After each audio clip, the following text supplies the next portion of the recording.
Hello students, I am Diyarsha. Welcome to the new video of Unit 2 Read 1 Unforgettable Walt Disney. Last ટાઈમના વિડીયોઝની અંદર આપણે Walt Disney વિશે જે વાત જોઈ ગયા હતા ત્યાં આપણે છેલ્લે એક વાર્તાકાર કે જે પોતે એક વાર્તા વિશે કહી રહ્યો છે અને વોલ્ટ કેવી રીતે સાયકલને લઈને તેને ટિપ્પણી કરે છે તે હવે આપણે કન્ટિન્યુ પાર્ટ પેજ નંબર 13 ઉપર ધ સ્ટોરી ઓફ ડિઝનીલેન્ડ ત્યાંથી શરૂઆત કરીએ છીએ. ધ્યાન આપશો જ્યાં કહે છે કે the story of Disneyland perhaps better than anything else illustrate Walt's vision and his stubborn determination to realize an idea he believed in. વિદ્યાર્થી મિત્રો અહીંયા બહુ ખૂબ સરસ મોટી વાત કહેલી છે.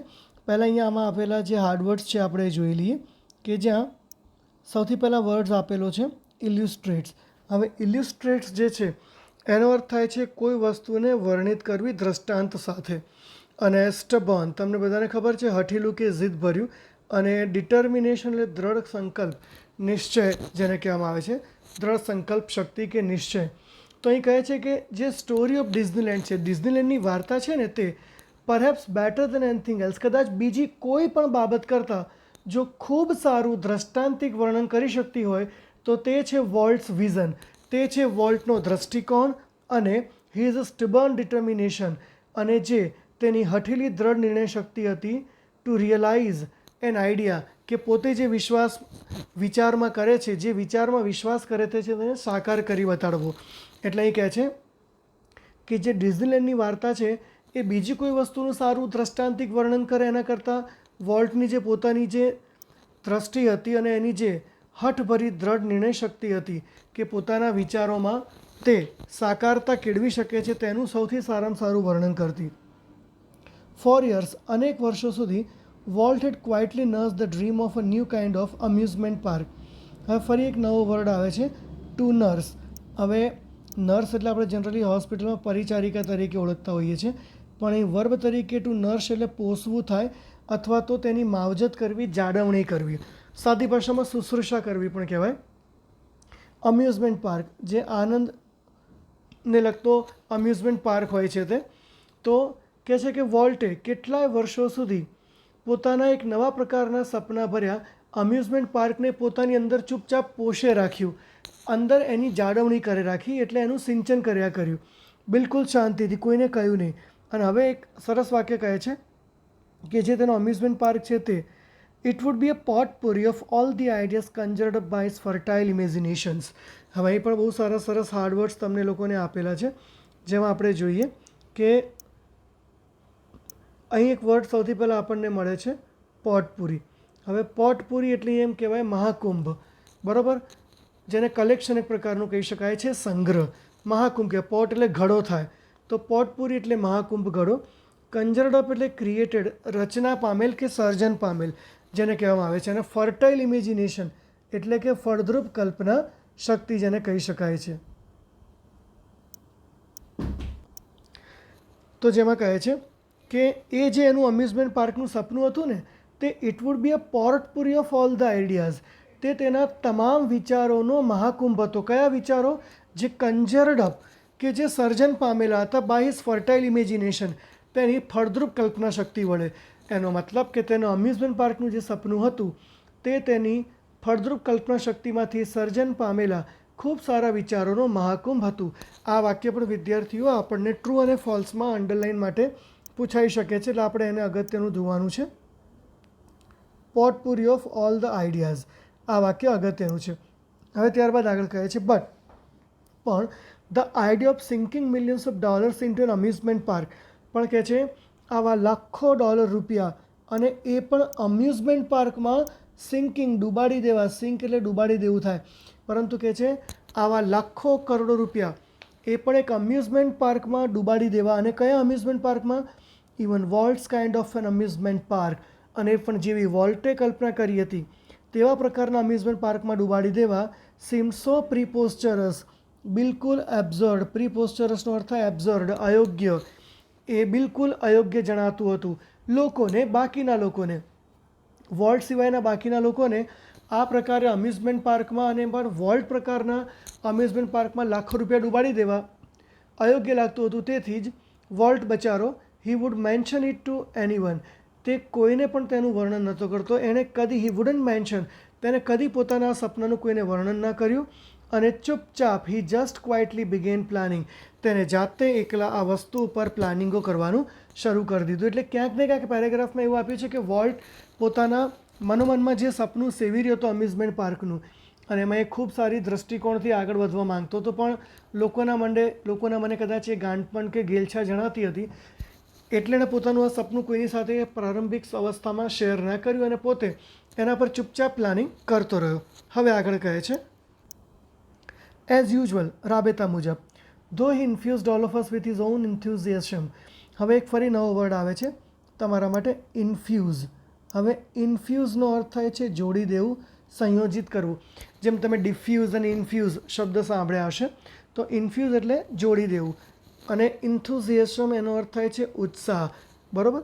તો અહીં કહે છે કે છતાં પણ રાબેતા મુજબ દર વખતની જેમ વોલ્ટે અમને બધાને પોતાના ઉત્સાહ સાથે ઇન્ફ્યુઝડ, જોડી દીધા. When he finally told us about the project, અને આખરે જ્યારે તેણે અમને આ પ્રોજેક્ટ વિશે જણાવ્યું હતું ત્યારે જ્યારે એણે અમને આ બધી વસ્તુ જણાવી ત્યારે સમવન આસ્ક્ડ, અમારામાંથી કોકે વોલ્ટને પૂછી લીધું કે volt, how should the Disneyland look? Volt, તારો જે ડિઝનીલેન્ડ છે એ લગભગ આમ કેવું લાગવું જોઈએ તારા મતે? ક્વિક કેમ ધ રિપ્લાય, ત્વરિત તાત્કાલિક જવાબ વોલ્ટે આપ્યો, it should look like nothing else on this અર્થ. આ જગત, આ પૃથ્વી પર બીજું કંઈ એવું નહીં હોઈ શકે તેવો મારો આ અમ્યુઝમેન્ટ પાર્ક હશે.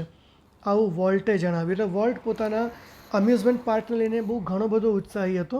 હવે આગળ કહે છે, પ્રિડિક્ટેબલી. પ્રિડિક્ટેબલીનો અર્થ થાય છે પૂર્વ આગાહી ભર્યું, જેની આગાહી પહેલેથી કરેલી હોય કે અનુમાન મૂકેલું હોય.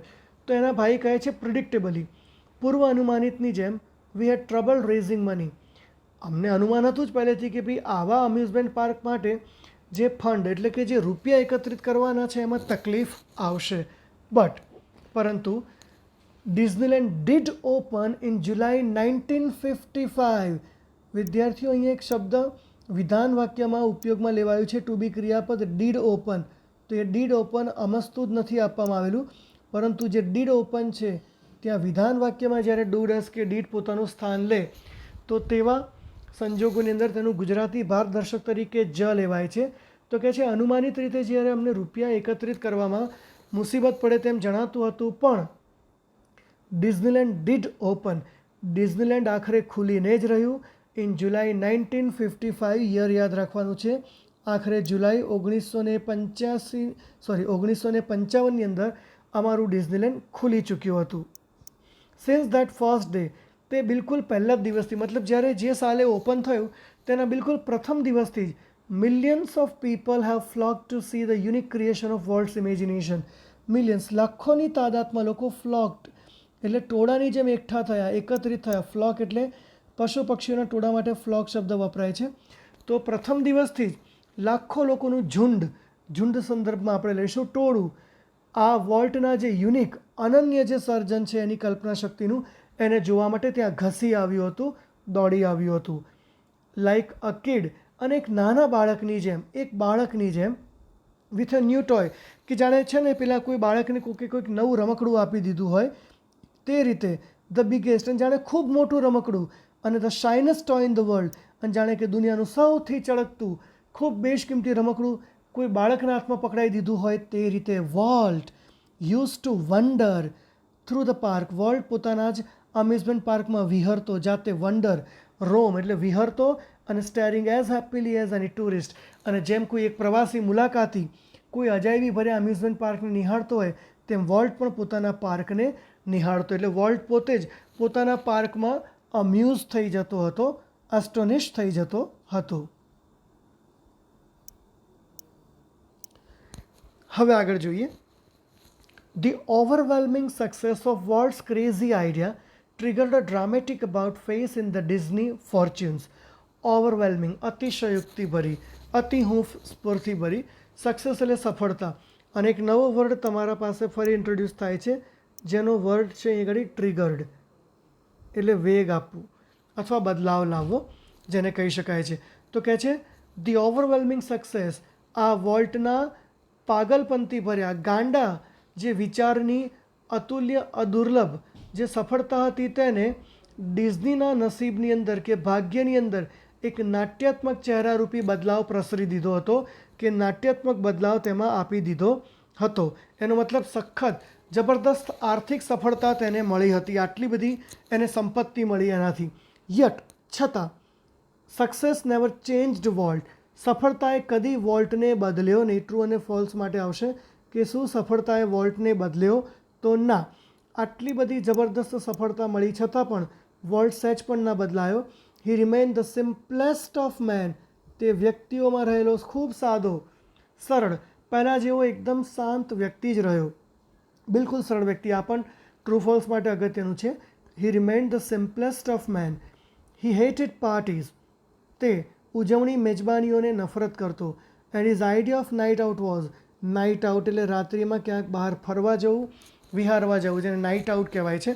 અને રાત્રિના સમયે જો ફરવા કે બહાર જવાનો તેનો કોઈ પ્લાન હોય તો માત્ર એટલો જ કે burger and chilli at some little restaurant, કે કોઈ નાનકડા એવા ભોજનાલય કે રેસ્ટોરન્ટની અંદર બેસીને બસ ચૂપચાપ એક બર્ગર અને ચીલી, એક મરચું ખાવું, બસ આ જ એનો એક માત્ર નાઇટ આઉટ પ્લાન હતો. તો આ પણ તમારે ધ્યાન આપવાનું છે કે વોલ્ટનો કોઈ નાઇટ આઉટ પ્લાન તો ફક્ત માત્ર એક બર્ગર અને ચીલી, એ પણ કોઈ લિટલ રેસ્ટોરન્ટમાં બેસીને ખાવું. બીજું કહે છે, his only extravagance was a miniature railroad that run around grounds of his home.